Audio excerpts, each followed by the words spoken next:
সকালবেলা এলে এই পুকুরটায় কিন্তু অনেক মানুষকে দেখা যাবে। তারা এক্সারসাইজ করছে, কেউ আবার হাঁটছে। তোমরা শুনলে হয়তো একটু অবাকই হবে, বাড়ির পাশে এত সুন্দর একটা পুকুর রয়েছে, কিন্তু বিয়ের 1 বছর পর আমি এই পুকুরে এসেছি। পুকুরের পাশেই রয়েছে একটা ক্লাব, আর সেখানেই বড় করে দুর্গাপূজা হয়। আজকে আমার সাথে সাথে আমার বরকেও নিয়ে চলে এসেছি হাঁটার জন্য।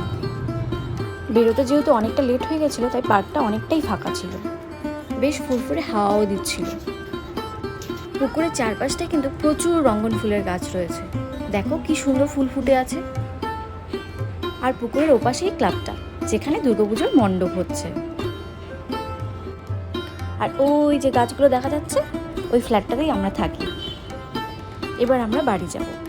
এই ছিল আজকের ভিডিও। কেমন লাগলো আজকের ভিডিওটা তোমরা কিন্তু আমাকে অবশ্যই জানিও। দেখা হবে নেক্সট কোনো ভিডিওতে। Till then tata.